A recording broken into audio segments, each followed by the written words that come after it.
आकाशवाणी रांची से प्रस्तुत है प्रादेशिक समाचार।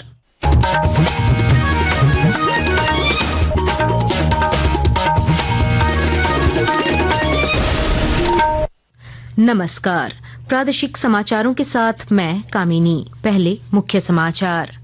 प्रधानमंत्री नरेंद्र मोदी ने झारखंड के 3 सहित देश भर में 103 अमृत भारत स्टेशनों का किया वर्चुअल उद्घाटन। राज्यपाल ने अमृत भारत योजना को झारखंड के विकास और रोजगार सृजन के लिए बताया अहम। गिरिडीह में केंद्रीय मंत्री अन्नपूर्णा देवी ने वन नेशन वन इलेक्शन पर संगोष्ठी को किया संबोधित। कहा, बार बार चुनाव से विकास होता है बाधित, एक साथ चुनाव भारत की जरूरत। मुख्यमंत्री हेमंत सोरेन की अध्यक्षता में हुई मंत्रिपरिषद की बैठक में अल्पसंख्यक विद्यालयों में निःशुल्क पुस्तक वितरण, जल संसाधन आयोग गठन के साथ 10 प्रस्तावों को मिली मंजूरी। मुख्यमंत्री हेमंत सोरेन ने रांची में 520 शैया वाले आदिवासी छात्रावास की रखी आधारशिला। कहा, छात्रों को पढ़ाई और कोचिंग की पूरी सुविधा देने के लिए सरकार प्रतिबद्ध। और आईपीएल क्रिकेट में आज गुजरात टाइटंस का सामना लखनऊ सुपर जायंट्स से होगा। और अब समाचार विस्तार से। प्रधानमंत्री नरेंद्र मोदी ने झारखंड के 3 सहित देश भर के 103 अमृत भारत स्टेशनों का वर्चुअल उद्घाटन किया। उन्होंने इस बात पर जोर दिया कि ये अमृत भारत स्टेशन न केवल भारत की हजारों साल पुरानी विरासत को संरक्षित करते हैं, बल्कि राज्यों में पर्यटन विकास के लिए उत्प्रेरक का काम भी करते हैं, जिससे युवाओं के लिए रोजगार के नए अवसर पैदा होते हैं। श्री मोदी ने कहा कि अमृत भारत, नमो भारत, वंदे भारत रेलगाड़ी देश की गति और प्रगति का प्रतिबिंब है। विकास भी विरासत भी, इस मंत्र का इन अमृत भारत रेलवे स्टेशनों पर उसका नजारा साफ साफ दिखाई देता है। ये स्थानीय कला और संस्कृति के भी नए प्रतीक है। यानी हर अमृत स्टेशन पर आपको भारत की हजारों साल पुरानी विरासत के दर्शन भी होंगे। इस अमृत भारत योजना में झारखंड के 3 रेलवे स्टेशन, राजमहल रेलवे स्टेशन, गोविंदपुर रोड और देवघर स्थित शंकरपुर रेलवे स्टेशन शामिल है। अमृत भारत स्टेशन योजना के अंतर्गत पुनर्विकसित स्टेशनों के वर्चुअल उद्घाटन के अवसर पर राज्यपाल संतोष कुमार गंगवार ने वीडियो कॉन्फ्रेंसिंग के माध्यम से संबोधित किया। राज्यपाल ने कहा कि झारखंड के 3 प्रमुख स्टेशन राजमहल, शंकरपुर और गोविंदपुर रोड अब आधुनिक सुविधाओं से युक्त होकर यात्रियों को बेहतर अनुभव देंगे। उन्होंने कहा कि झारखंड में 53,597 करोड़ रुपए की लागत से रेलवे परियोजनाएं प्रगति पर हैं, जो रोजगार, पर्यटन और व्यापार में नई संभावनाएं खोलेंगी। गिरिडीह में आयोजित वन नेशन वन इलेक्शन संगोष्ठी में केंद्रीय महिला एवं बाल विकास मंत्री अन्नपूर्णा देवी ने कहा कि एक साथ चुनाव आज भारत की जरूरत है। उन्होंने कहा कि बार बार चुनावों से समय और पैसे की भारी बर्बादी होती है, जिससे विकास कार्य प्रभावित होते हैं। मौके पर भाजपा विधायक नागेंद्र महतो ने भी इस विचार का समर्थन करते हुए कहा कि लगातार चुनावों के कारण सरकारी मशीनरी बाधित होती है और विकास कार्य रुक जाते हैं।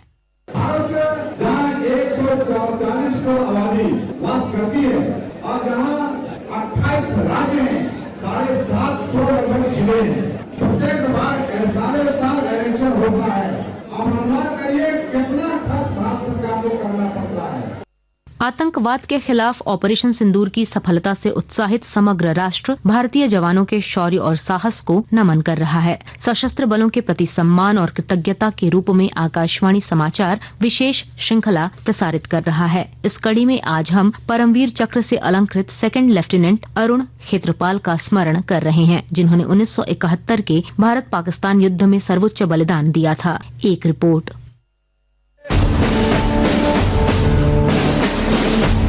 1950 में पुणे महाराष्ट्र में जन्मे 2nd लेफ्टिनेंट अरुण खेत्रपाल को जून 1971 में पूना हॉर्स रेजिमेंट में नियुक्त किया गया। मात्र 21 वर्ष की आयु में उन्होंने 1971 के भारत पाक युद्ध के दौरान बेमिसाल साहस का परिचय दिया। 16 दिसंबर 1971 को दुश्मन ने धुएं की पर्दे की आड़ में सकरगढ़ सेक्टर में जरपाल को निशाना बनाकर जवाबी हमला किया। 2nd लेफ्टिनेंट अरुण खेत्रपाल अपने सैनिकों के साथ क्वार्टन के करीब 2 टैंकों में तैनात थे। उन्होंने आह्वान का जवाब दिया और दुश्मन के हमले का सामना करने के लिए आगे बढ़े। सैनिकों पर दुश्मन ने भारी गोलीबारी की। सेकंड लेफ्टिनेंट अरुण खेत्रपाल दुश्मन के उन ठिकानों पर जमकर हमला किया, रक्षा पंक्ति को पार किया और कई दुश्मन सैनिकों को पकड़ लिया। हमले के दौरान उनके दूसरे टैंक के कमांडर की मौत हो गई और वे अकेले रह गए, लेकिन उन्होंने दुश्मन पर तब तक अकेले ही हमला जारी रखा जब तक कि सभी दुश्मन के ठिकानों पर कब्जा नहीं हो गया। फिर 20 स्क्वाड्रन की ओर दौड़ते हुए उन्होंने एक दुश्मन टैंक को नष्ट कर दिया। दुश्मन के दूसरे हमले के दौरान, जिसके बाद भीषण टैंक युद्ध हुआ, 10 दुश्मन टैंक नष्ट हो गए और इनमें से 4 को सेकंड लेफ्टिनेंट अरुण खेत्रपाल ने अकेले ही नष्ट कर दिया। उनके टैंक पर दुश्मन ने भारी गोलीबारी की और उसमें आग लग गई, लेकिन उन्होंने दुश्मन के टैंकों को नष्ट करना जारी रखा। उनके टैंक पर फिर से हमला हुआ और उन्होंने दुश्मन के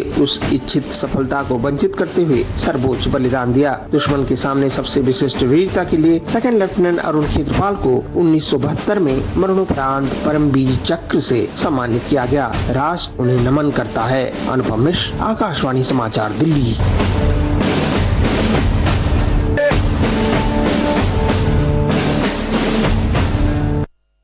लोकसभा अध्यक्ष ओम बिरला 2 दिवसीय दौरे पर 25 मई को सुबह रांची पहुंचेंगे और बिरसा चौक पर भगवान बिरसा मुंडा की प्रतिमा पर माल्यार्पण करेंगे। इसके बाद जमशेदपुर रवाना होंगे, जहां वे Singhbhum chamber of commerce and industry की प्लेटिनम जुबली समारोह में भाग लेंगे। इसके बाद वे रांची में विभिन्न समाजों द्वारा आयोजित नागरिक अभिनंदन कार्यक्रम में शामिल होंगे। आकाशवाणी के ताजा तरीन समाचारों के लिए आप हमारी वेबसाइट newsonair.gov.in पर लॉग ऑन कर सकते हैं। ताजा समाचार X handle @AIR news alerts और Facebook page all India radio news पर भी उपलब्ध है। आप प्रादेशिक समाचार एकांश के X handle @AIR news _Ranchi और Facebook page Akashvani news Ranchi, Instagram page तथा YouTube channel AIR news Ranchi पर भी हमारे बुलेटिन सुन सकते हैं। प्रादेशिक समाचार आप आकाशवाणी रांची से सुन रहे हैं।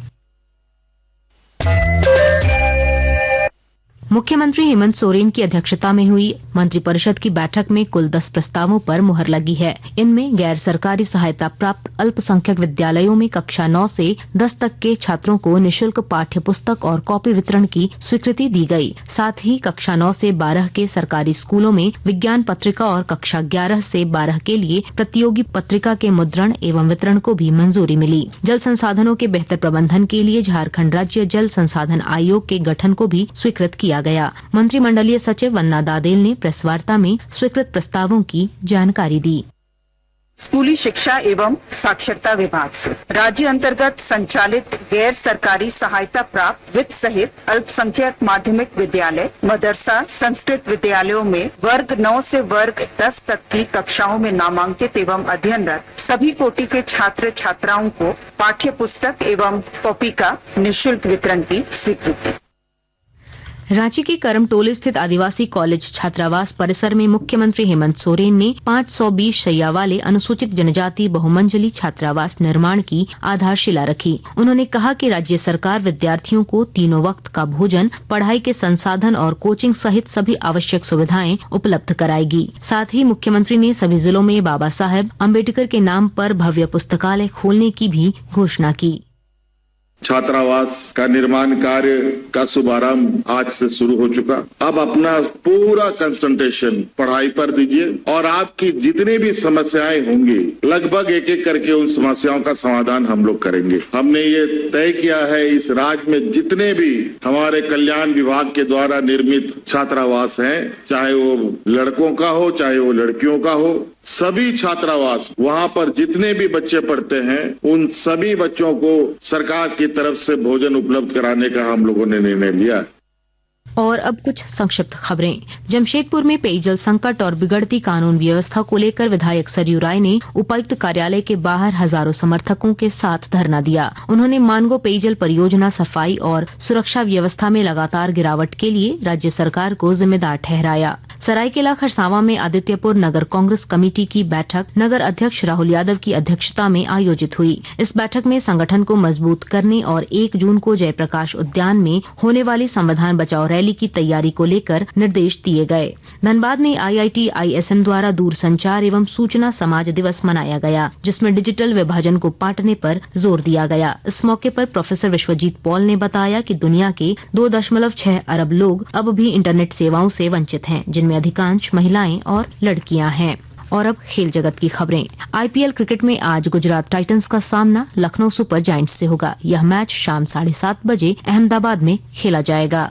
अंत में मुख्य समाचार एक बार फिर।